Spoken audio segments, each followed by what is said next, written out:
everyone, I'm Arlene Dickinson. Thanks for joining me on my podcast.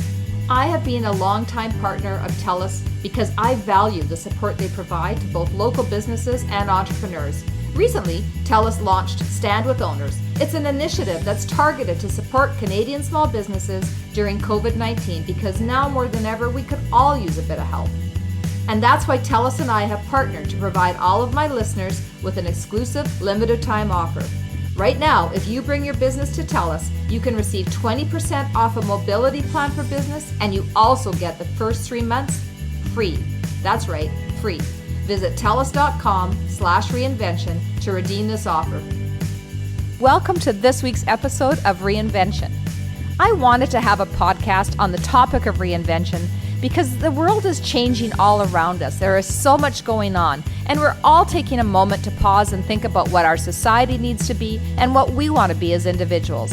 And so I wanted to have conversations with people who have gone through the process of reinvention, people who were going to have genuine, authentic conversations, let their guard down, and talk about what it's like to do the hard work to get yourself on a new path.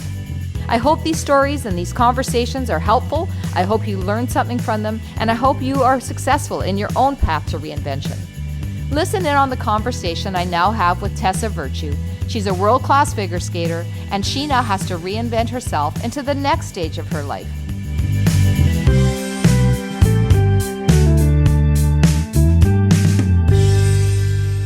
Tessa, thanks for joining me on this podcast on reinvention and kind of what you're up to and just generally about life right now, which has definitely taken a turn, right? It has, yeah. Thank you so much for having me, Arlene. I really appreciate it. What a pleasure. But you're right. These are unprecedented times. Yeah. Now, where are you isolating yourself right now? I'm in Vancouver. In Vancouver. Yeah. And are you in Calgary? I'm in Calgary right now. Yes. Yeah. So are you at home or whereabouts are you? I'm at my boyfriend's. Uh-huh. So we've been together, which has been quite nice, just to be able to spend this quality time together. And where does he plays for which team? Toronto. And you're in Vancouver? Yeah, he spends his summers here usually. He was raised in West Vancouver. Oh, that's very cool. Well, my daughter just moved out to Vancouver. Oh, it's wonderful. Have you gotten much time to visit her out here? No, not since this has happened. I mean, she literally, she fell in love like you. So she fell in love and she's moved to Kitsilano. So nice. Yeah, are you close? Are you somewhere close there? Not far. I'm quite familiar with Kits, but what a great spot for her to be in. Well, I have to hook you guys up because, and actually, Tessa, the first time I believe I met you was in Vancouver. I don't know if you will remember that or not. I was trying to think about that today. I was wondering when we first came in contact, because I know that now whenever there's an event that we both are at, we sort of find our way to each other across crowded rooms, and it's always a breath of fresh air. Please save me from this crazy. Exactly. We're both going, oh, it's enough. I don't know, you probably get inundated way more than I do, but I last time I saw you at an event is exactly what we both did. We were both kind of going, I don't really want to be here, do you? And you're going, no, I don't really want to be here. Well, that's all right. Was Vancouver we first met? Was that around the Olympics? It was. So I was actually, just prior to this call, I actually went online because I watched your gold medal performance live at the Vancouver Olympics. And I was watching it, and it honestly made me cry. Because I remember, it makes me cry just thinking about. It's so neat to connect with people who were actually in the building with us, because especially then, at the beginning of our Olympic journey, we had no idea just the magnitude of what a games represented and how many people were tuning in. So we feel so intimately intertwined with the 14,000 or so people that were in the Peony that day. And it was just, when I think back to it, I'm sorry, I don't know why it makes me so emotional. Oh, that's so kind. I just want to jump through the computer screen. Okay, so Arlene cries first minute into the, aren't I supposed to be making you cry? You're not supposed to be making me cry. I'll get there. I don't think I'm supposed to be crying. But, at the end of the day, and here I am touching my face, which is exactly what you're not supposed to be doing, but it's okay. I'm isolated by myself, so I think I'm safe. So, that moment in the arena, I remember actually I was there with somebody in the time, and he wanted to go watch the skiing. And I said, I am absolutely not missing this event for anything. So he went off to the skiing event, and I can't remember which downhill it was. And I said, no, I'm going to stay. So I was there literally by myself watching you in the crowd. And I've never been so enraptured with a performance in my life as I was that day. And because I think you guys came out, and I actually remember what you were wearing. You weren't going to be remembered as the girl wearing the red dress. It was the white dress. It was the white outfit, right? And you both looked so calm and peaceful, and your movements were so in synchronicity. And it was just a beautiful moment for Canada. Thank you. It's hard to believe that was a decade ago. And being here in Vancouver, there are so many reminders of what that process was like, not just for me as an athlete, whether that was Port Moody, our training site, or Deep Cove, where my family stayed, but for Canada, like what a legacy was left as far as home country games and the volunteer force, and all of those memorable moments from Alex Bilodeau to the gold medal hockey game. Yeah, I can. And I'm sure, you talk about it all the time. So probably as a different kind. And I'm sure it's a very different memory as a result of that. But you're right. It was 10 years ago. You were 21 years old. You literally, or were you quite 21? Were you? I was not yet, but almost. Yeah, I was 20. And you just had a birthday. So happy belated birthday. Thank you. Yes. Now you go back 10 years later and you think about how much you're reinventing yourself. But I want to kind of start with, because when I think about you being 20 years old, I mean, I was getting married when I was 20 years old. I was 19 actually when I first got married, Tessa. Yeah. And started having children. And then I think about all the things that you did to reach that pinnacle of athleticism and sports at that age. And then you stop and then you go, what's next? Like what happens? Like what happens to athletes who are at the very prime of their competitive selves and age? And then what do you do? What do you come home and go, no, what am I going to do? Well, we faced that twice. After the 2014 games, we decided to retire, or so we thought. We were stepping back from the sport, and we had an opportunity to sort of exhale, take a breath, say yes to some new opportunities. And it turned out at that point that we were eager to get back to sport and the structure of training and a purposeful goal that we felt we still had more potential to explore. But that brief moment in time helped us prepare for post 2018, which was still a challenge because, as you know, I mean, after any kind of high, there's just such a crash. There's such a low, and it was exactly in that moment that everyone expected so much from us. And, for Olympians and athletes, it's such a short window to, not to sound mercenary, but to capitalize on that kind of exposure. And it was a really interesting time going from,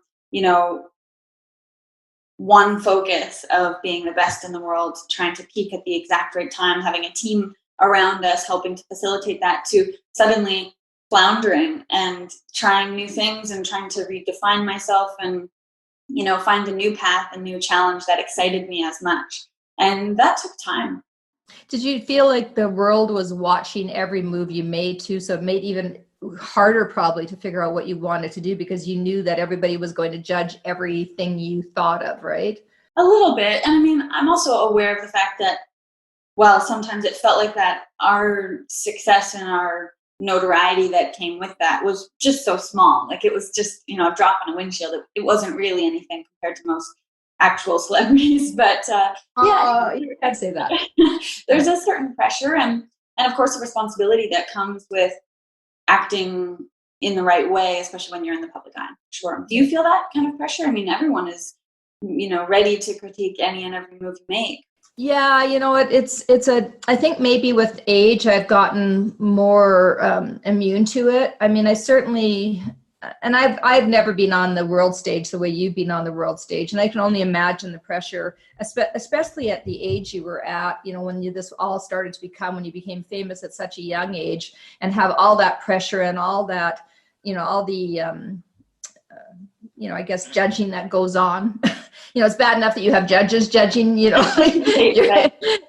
profession. It's even worse when you have the world judging it and judging from afar. And you were under a lot of scrutiny. I mean, from my perspective, I find it, I found I spent a lot of time, and maybe too much time, thinking about how I looked or how I sounded, or did I have the right clothes on? Or I was more concerned sometimes about my outer, appearance than I was about who I was inside, and I know that sounds crazy, but you really do have to hold on to yourself in the amongst fame. You have to hold on to who you are, because it gets taken away bit by bit. You're right. And it doesn't sound crazy, Arlene. I think especially when you're on TV and you have producers and an audience and directors telling you how to look and act. I mean, you were expected to fill a certain role, and I can only imagine that kind of pressure that comes with it. But yeah. I mean, is there anything you wish you could tell your 25-year-old self as it relates to that? Yeah, I think I would definitely, I know a lot of people say this all the time, but I always say that I wish that I would have cared a lot less about what other people thought about me and focus more about what I wanted to do versus what other people expected of me. So right. I think we focus, I don't know, what about you? What would you tell yourself? Yeah, I think probably on that same vein. I mean, I'm a people pleaser and perfectionist through and through. And so, I'm still trying to balance that with just giving myself the freedom to be and explore and fall and fail and try things without, going to bed and thinking I shouldn't have said that. Oh, I wish I'd done that differently, overanalyzing everything. And I think that's a natural part of, part of the reason I was successful, but there's a downside to it, of course. Yeah, we can be our own worst critics. And I guess, and that's part of it, is that when you're worried about what other people think about you, or if you make mistakes or you do something wrong, then you're spending your life always concerned probably about the wrong things. Although, as you said, in your, in dance and in figure skating, you had to have, it was preciseness, right? It was all about every moment being exactly right. So I can imagine that that's kind of ingrained in you. It's hard to shift away from it. You're right. You actually, your favorite quote, don't be delicate, be vast and brilliant. Why? Why is that your favorite quote? It's funny. My makeup case has that on there. A fan sent me this beautiful gift one time that had that quote on a makeup bag. I was just using it because I love that idea, like that vastness and feeling free to take up space. Because especially as women, we're taught to be small, to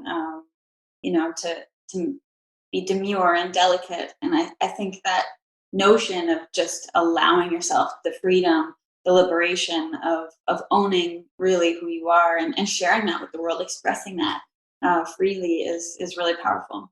Did that come from your mom or your upbringing? Like, where did you get that sense of I can do anything just because, because you are a woman? Did you grow up thinking anything was possible? Yes, I did. I really did. And I attribute that to my mom, my grandmother, my sister as well. I was surrounded by really strong, independent females. And my mom was so careful to always empower me to make decisions and allow me to feel like I was equipped with the right skill set to do so. And they weren't always right, and she was there to catch me when I fell. But I look back and think, it would have been so easy for her to want to put a bubble around me and protect me. And instead, she just wanted me to be free and sort of fly. And, I followed in her footsteps in a lot of ways. She's so ambitious and she's driven and she's a real force, but does so with such kindness and generosity of heart that, I just aspire to be like her every day. Well, I'm sure she's super proud of you, Tessa. You are like her. You just described yourself as her. Well, I didn't mean to do that. No, I know, but no, I know you didn't. I think, it's funny. We have these very intricate relationships with our parents, right? And they don't always end up exactly the way we want them to be. And, my daughter used to tell me that she wished I was the mom, like the grandma that would come and bake cookies for the kids. And that's just not who I am. She said, I know you're not that. And I love that you're not that, but I also sometimes want to have that, parent. And so it's really hard sometimes because they're not judging us, but we all have our aspirations for what we'd like our parents to be, I suppose. That's so interesting. And that sounds a little like my sister. Sometimes I've heard her say that as far as, how my mom parents, because she wanted us to be fearless and able to take on anything. And that meant, moving and being away from home and trying new things. And sometimes my sister has hinted at that same sentiment about wanting like a real mom, Yeah, and I think because I think we all have different views of what a family should be in a family unit. Yeah. And one of the things I had somebody tell me a long time ago was that our parents did the best job they could. Given the circumstances, given what they knew, given where they were, they did the best they could. So we have to kind of allow them to be who they were. Yeah. And there's that interesting time in your life when you realize that they too have flaws and insecurities and defense mechanisms. And as you say, everyone is just doing the best they can, and in those particular moments, especially.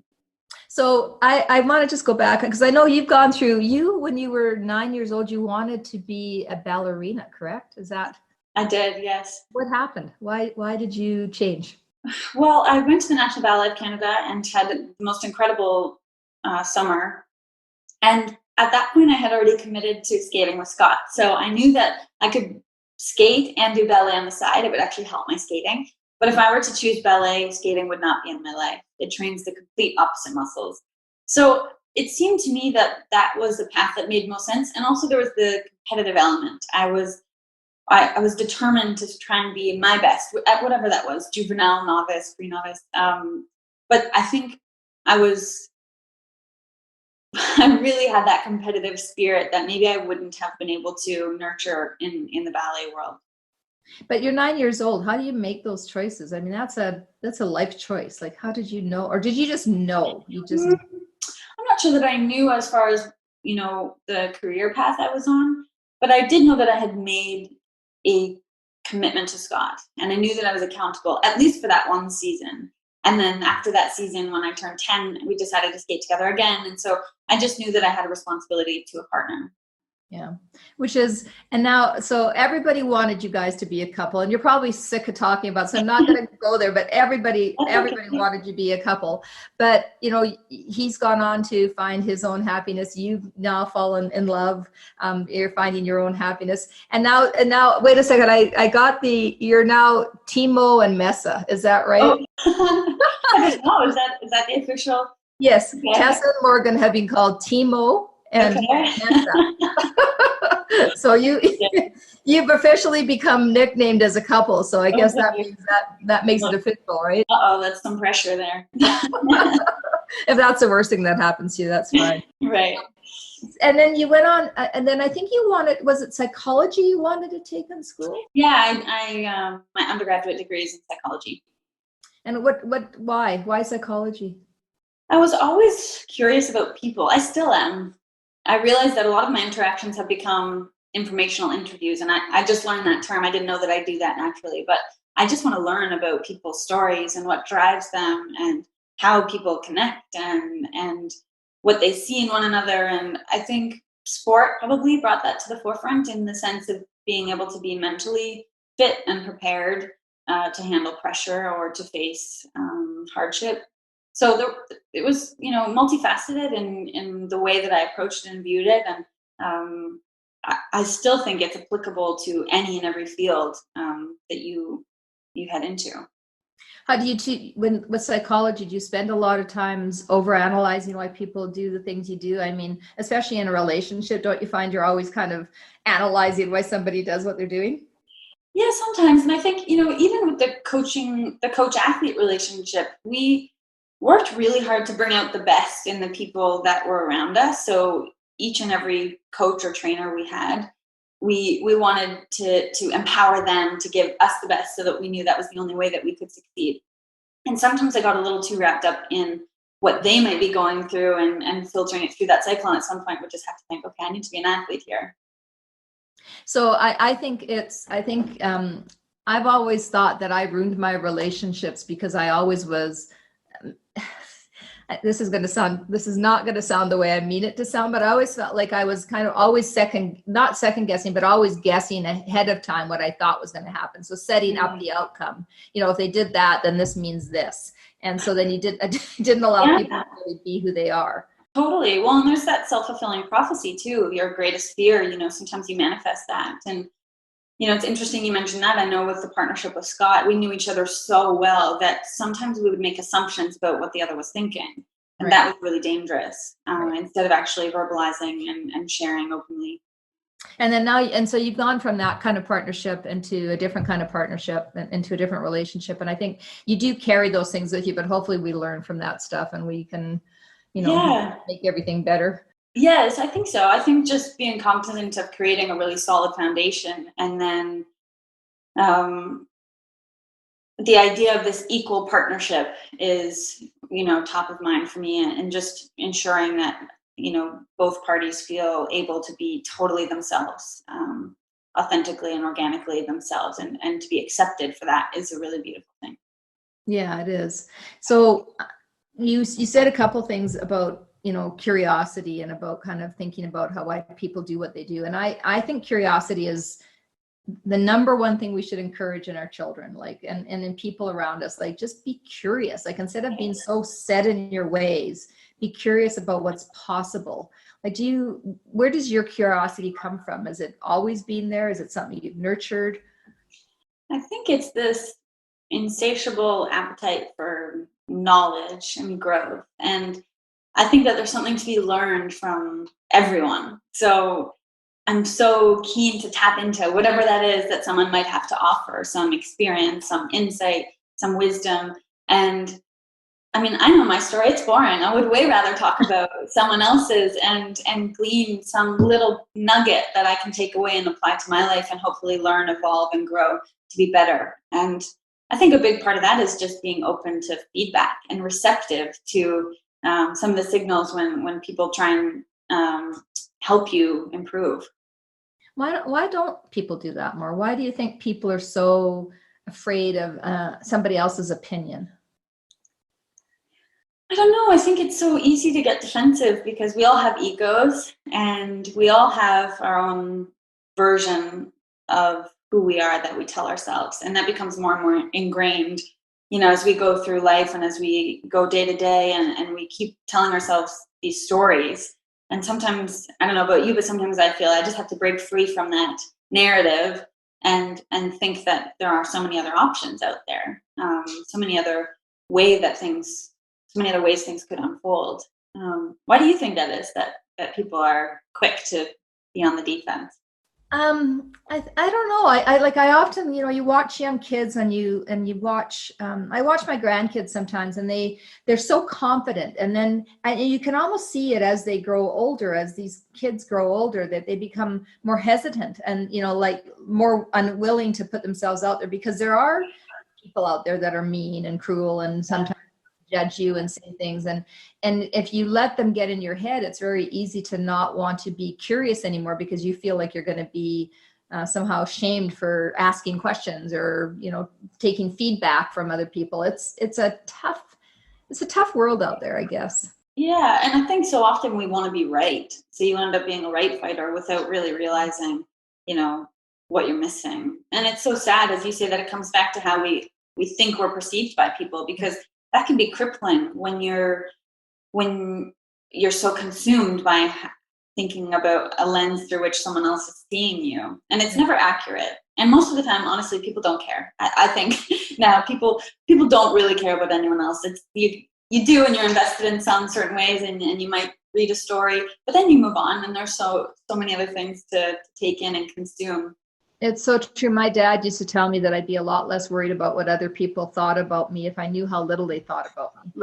Right. It's so true, right? But I don't know. We also, as somebody in the public eye, I think you spend a lot of time curating how you appear to other people too, and so you spend a lot of time making sure your social feeds are the same way, and that your voice is consistent, and that you're being true to yourself, but suddenly you change as a person, and it's really hard to shift away from what people have grown to believe about you to being something new and different and reinventing yourself. And I think that's hard.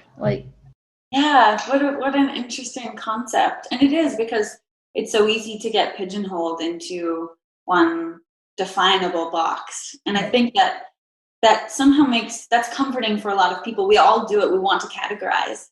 And it's the first thing you do when someone walks up to you, or when an event occurs, you do the scan and you filter it into these different categories in your brain. And that's just and we're hardwired to do that as humans, but it's hard to break free from that. And a lot of that comes down to courage and bravery and just knowing yourself and taking the risk.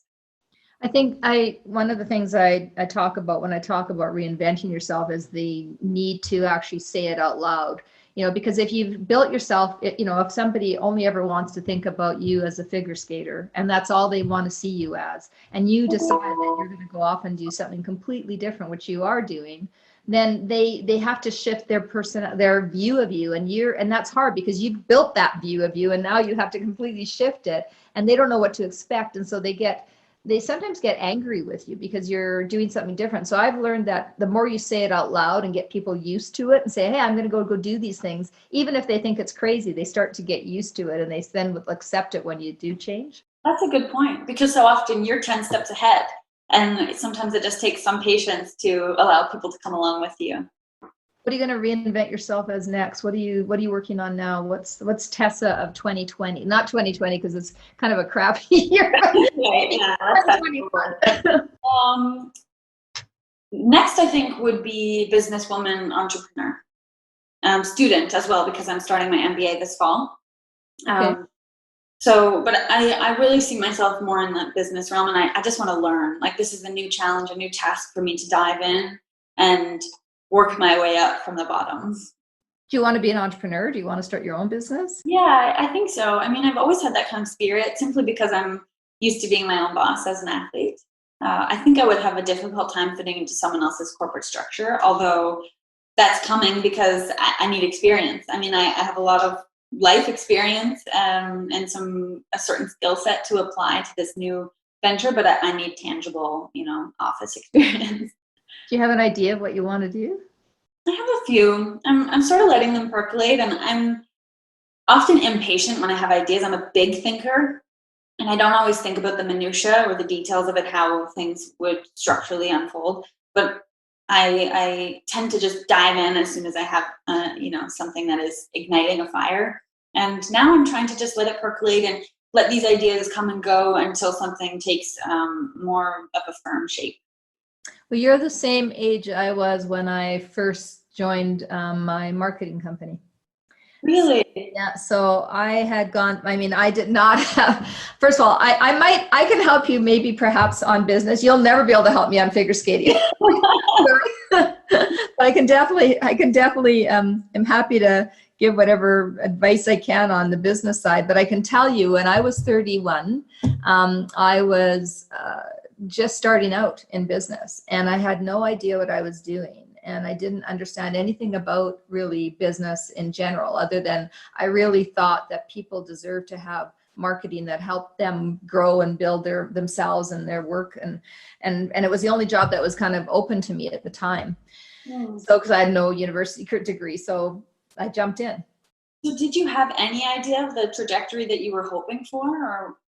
You know what I think we're opposite that way, where you were very disciplined and you had a focus and you had a goal with your career in figure skating. And now after that, I was much more, not random, Tessa, but I'd say I was a lot more not sure. I was kind of feeling my way as I was making my way. I honestly didn't know where it was going to head. I just I knew I needed to work. I needed to take care of my kids. I needed to do whatever I could to survive. And so it was born out of necessity. And I think lots of times when we reinvent ourselves, it comes from a place of necessity, whether it's, a divorce, or whether it's a loss of a job, or whether it's a complete need for a complete career change for other reasons, that actually pushes us to do things that we didn't think we could do because we don't have any option. And that was how it was for me. It was like I was pushed into it. But amazing how you were constantly able to pivot and adapt. Like, you must be so apt at reading a situation and almost being a chameleon to your surroundings in order to thrive in a certain setting and then progress. I'd say that I was really naive. So I didn't. That helps. It does help. Sometimes not knowing what you don't know is a good thing, right? So I was naive, and I was also and I think I was also at a time when women weren't in business, and I didn't also know, I was raised to think that being a female was not going to stop me in any way, that I could do whatever it was I wanted to do. I was really fortunate to be told that. So I think I was just, I was lucky, I was tenacious, and I just happened to be, I don't know. I'm not even sure how it happened. I don't know how it happened. I wish people would say, well, what did you do? And I go, I don't know. I just. Well, you trusted yourself, I suppose, and you were quick to invest in yourself and count on yourself. But I wonder, just when you mentioned being a woman in business, do you remember a moment when you did realize eventually that maybe you weren't meant to have the success you had, or that there was a different standard for men and women in business? I think, listen, I think I learned I learned to trust my instincts. And I really believe in that. And I know people attribute that to as a female thing, like, oh, she's emotional. She says she trusts her instincts versus facts. But I do believe in gut instinct. I do believe in that. There's a reason you get that pit in your stomach, or that sense of excitement, or that kind of push that comes from inside.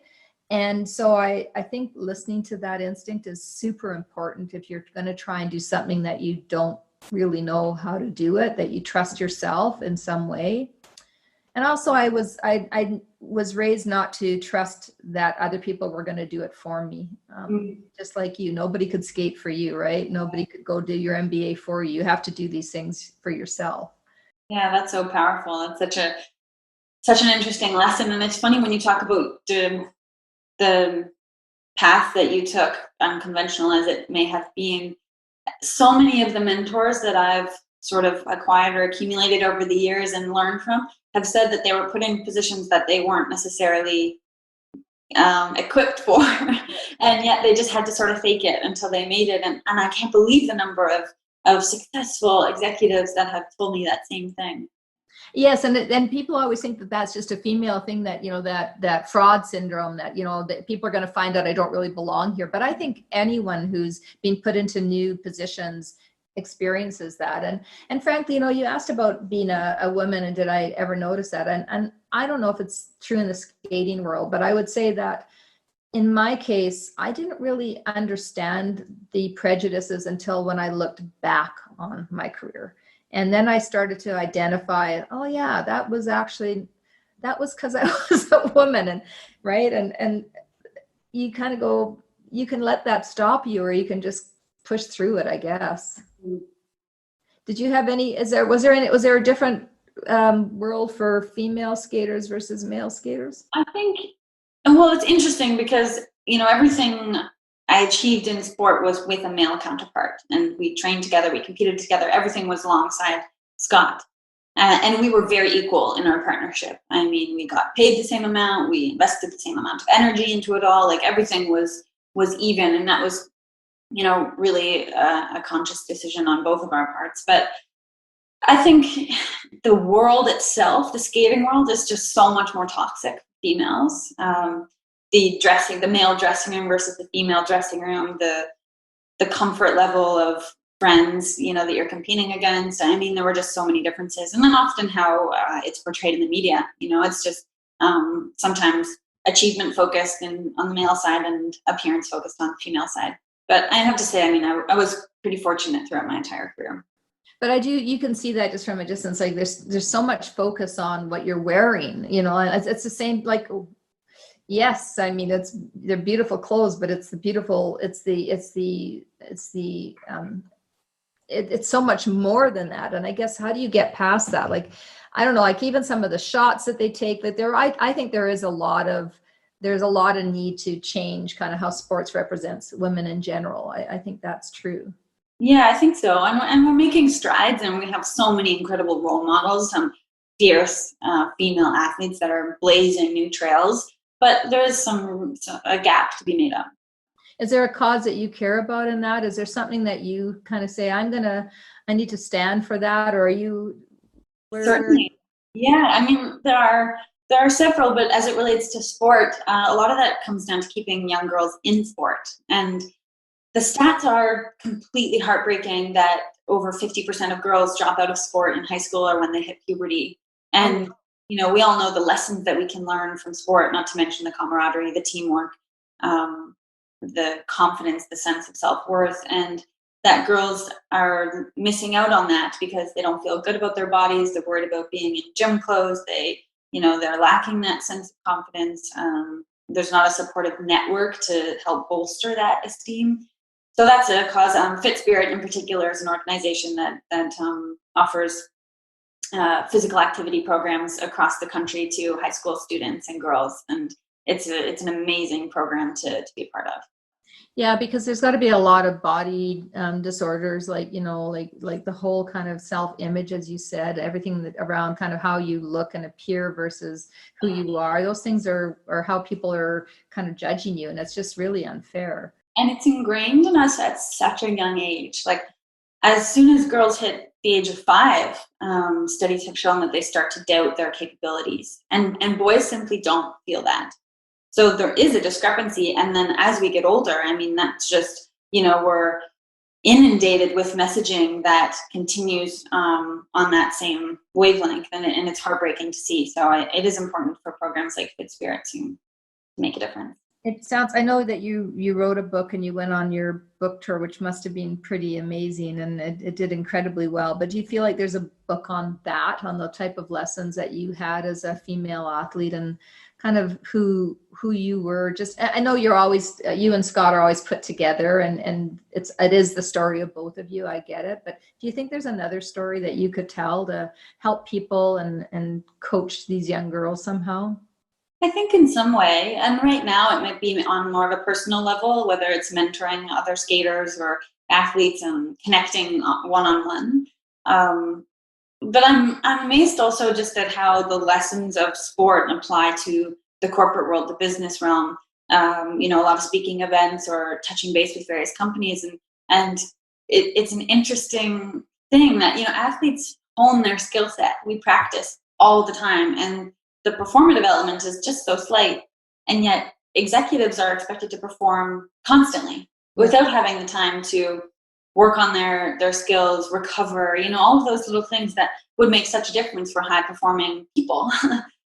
So it's an interesting thing to think about, how can that translate? Mind you, I'm not pretending to have all the answers or to be an expert in that sphere. No, but it's a fascinating topic, because I can tell you, like, every boardroom I've ever been in, Tessa, like no matter what, every boardroom, there's always a sports analogy brought up. Always. There's always the guy in the room, and it's always the guy who brings up the team sports analogy, or who will use a sports story. And I used to kind of roll my eyes at it and go, okay, you know, why is it what? Okay, that's great, interesting. But the other day, I'm lucky because I have a Peloton bike and I ride. The best. Why didn't I invent that? That's the business. Right. Definitely.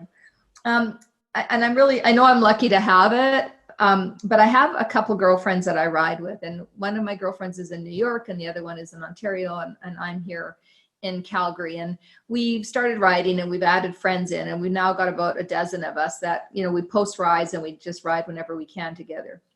But we were talking about how the fact that we're on these rides together, and I have never met one of the gal that's in Ontario. I've never met her. I've only met her through my friend in New York, virtually.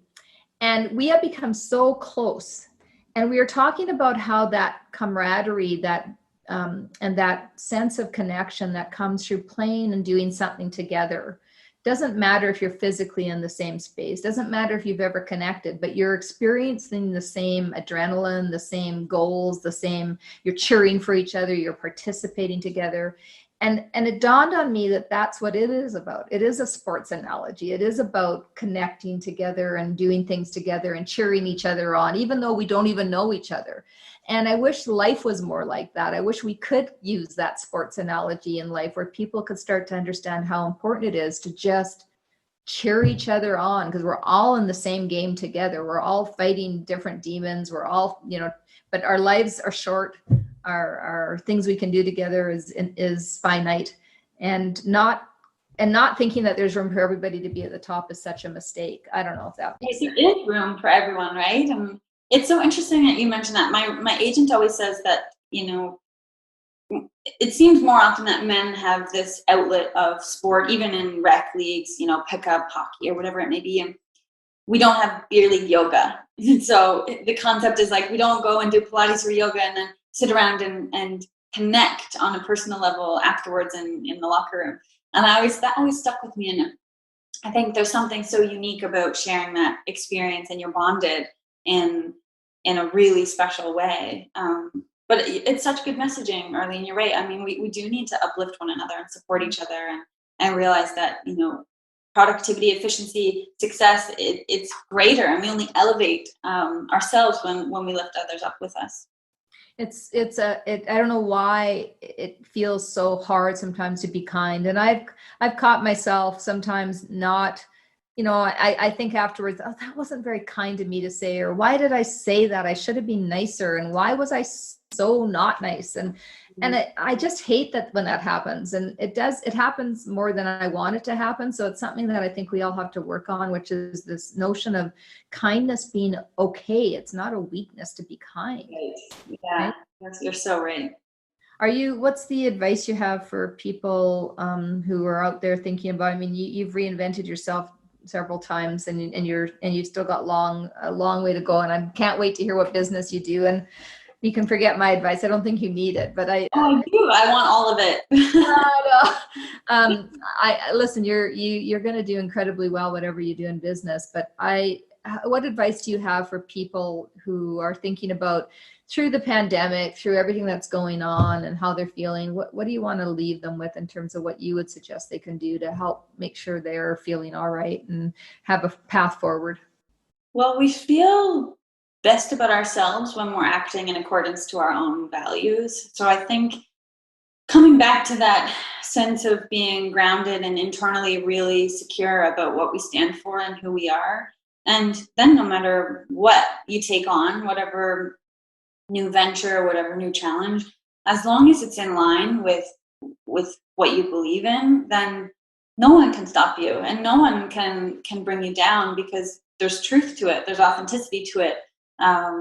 There's a guiding force that is really pure. And I think that helps sort of filter out the noise of the naysayers when you really believe in what it is you're trying to accomplish. And often that sense of purpose, so long as it's significant and meaningful to you, I mean, that's enough to pull you through and propel you forward. Yeah, I think that's fantastic advice. It's funny, I just did a graduating class recording for a class of 2020, and frankly, I feel like that's exactly what I said, which is you can have education, you can have opportunity, but at the end of the day, the thing you have to hold on to above all else is your values. So I think that's the best advice ever. Tessa, thank you. I feel like I could talk to you for forever. Likewise. I know, this felt like it was just 30 seconds. No, like, how did that happen so fast? I'm gonna, but I wish you well, and I hope you stay safe. And I can't wait to meet your new beau, and I can't wait to. I'll come to Vancouver, and we'll get together again. With your daughter, that'd be great. We'll catch up over a glass of wine or two. Yeah, that sounds good. That sounds perfect. Thank you, Arlene. I really appreciate your time. Thanks, Tessa. Isn't Tessa just amazing? She has such an incredible, almost unshakable sense of self. Don't be delicate. I mean, right? I might get that tattooed somewhere. I think that's what I love most about her, and what made me cry just thinking about her performances. It isn't just that she's a brilliant skater, but she exudes authenticity and self-awareness. She said something at the end that has really stuck with me. She said, "We feel best about ourselves when we act in accordance to our own values." I think that's such an incredible piece of wisdom, and it's why I want to have these conversations, why I want to talk to people, not just on a surface level, but to really drill down. The work of reinvention requires that we know ourselves and our values, but they can sometimes be hidden from us, and that's why self-examination, really looking at yourself in the mirror, is so incredibly important. Not just to affirm your talents and examine your flaws, but to figure out what you really, really want. What's at your core? What's in your soul? And because Tessa's been so true to herself, she can inspire a nation. Anyways, I've got no doubt she's going to be an incredible entrepreneur. I'm already looking forward to seeing her as a dragon someday very soon. Also, the organization she mentioned is Fit Spirit. That's at fitspirit.ca. Please check that out. And girls, stay in sports. Thanks to Tessa and to Tellus. Go find your values and act in accordance to them. I love that. And thanks so much to you for listening. Stay safe and stay human. This podcast is made possible by the great folks at Venture Communications. Thanks to our engineers, writers, producers, and all the folks who work really hard to bring you these great stories of reinventions each and every week.